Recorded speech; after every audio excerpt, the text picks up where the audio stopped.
Halo, jumpa lagi bersama saya dalam studi Al-Quran. Sebelum membahas topik kita, mohon dukungannya untuk mengklik tombol like, subscribe, notifikasi, dan mohon video ini di-share. Studi kita kali ini membahas surah Al-An'am ayat 102. Ya. Sebelum membahas topik kita, terlebih dahulu saya ingin memberikan pemikiran dasar, ya, yaitu bahwa Al-Quran merupakan wahyu dari Allah Subhanahu wa Ta'ala. Apa yang tertulis di dalam Al-Quran itu diyakini sebagai kata-kata Allah. Karena Allah itu Maha Suci, kata-katanya juga suci. Sehingga dengan demikian, Al-Quran dianggap sebagai sesuatu yang suci. Melecehkan Al-Quran itu sama saja artinya dengan menghina Allah Subhanahu wa Ta'ala. Allah sudah memberi perintah kepada umat Islam dalam surah Al-Maidah ayat 33 untuk membunuh orang yang menghina dirinya. Ya. Nah, jadi itu. Jadi sekalipun Anda bukan orang Islam, untuk studi ini Anda harus pegang prinsip ini. Al-Quran merupakan wahyu Allah. Nah, wahyu Allah ini disampaikan oleh Allah atau Jibril kepada Muhammad.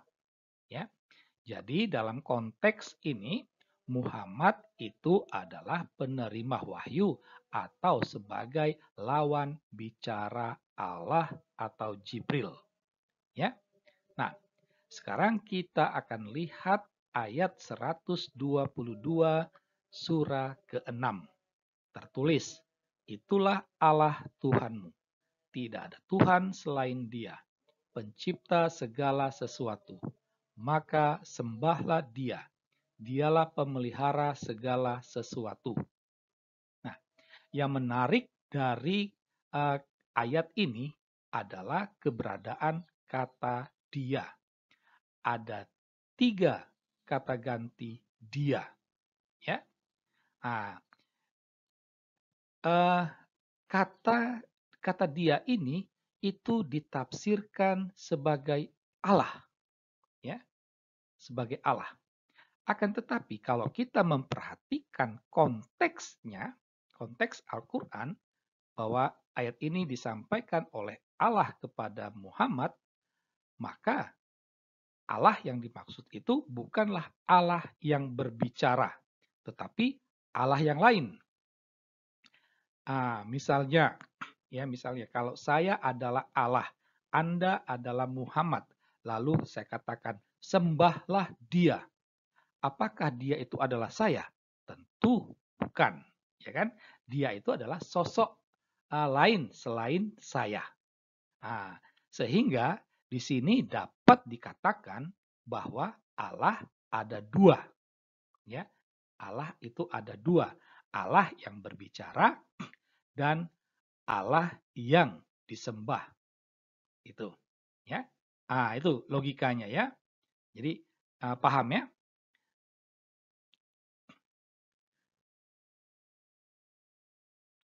Nah, kita lihat persoalan lain ya. Mari kita lihat lagi kalimatnya ya, kalimatnya.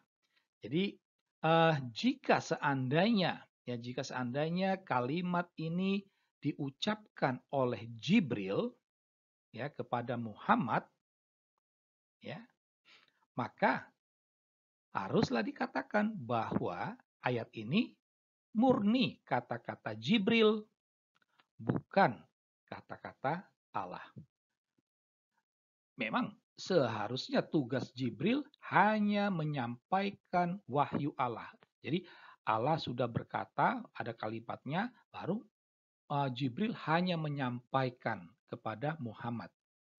Nah, jika memang itu adalah kata-kata Allah, seharusnya Jibril berkata kepada Muhammad, beginilah firman Allah Subhanahu wa Ta'ala. Jadi diawali dengan frasa itu. inilah firman Allah, beginilah firman Allah. Allah berfirman, seharusnya ada frase itu. Tetapi dalam ayat kita, frasa itu tidak ada. Sehingga ini murni diucapkan oleh Jibril. Sehingga haruslah dikatakan ini merupakan kata-kata Jibril. Sehingga dengan demikian haruslah disimpulkan tak semua ayat Al-Quran itu adalah wahyu Allah.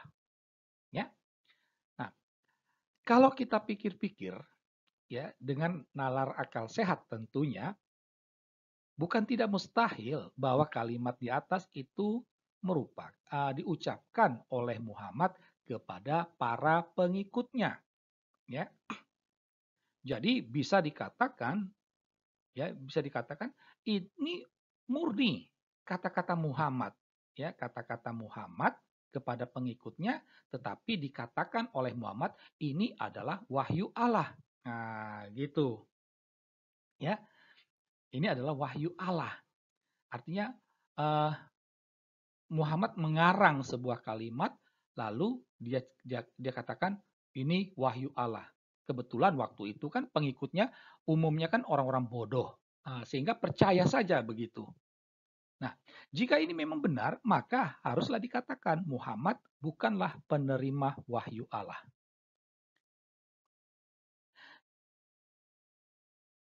Nah, dari pemaparan di atas, kita sampai pada kesimpulan. Kesimpulan yang jelas adalah haruslah dikatakan Al-Quran itu merupakan kitab yang tidak jelas. Ya, sekalipun ada dikatakan Al-Quran adalah kitab yang jelas, tetapi itu tidak tampak. Karena apa? Karena maksud hati mau menjelaskan ajaran tauhid, tetapi wahyu Allah justru bertentangan dengan ajaran tauhid, ya. Uh, Tampak jelas bahwa Al-Qur'an tidak semuanya Al-Qur'an itu merupakan wahyu Allah, ya. Dan Muhammad bukanlah penerima wahyu Allah. Jadi ketidakjelasan inilah ya yang membuat kita patut meragukan bahwa Al-Qur'an itu adalah wahyu Allah. Demikianlah studi kita kali ini. Sekian dan terima kasih.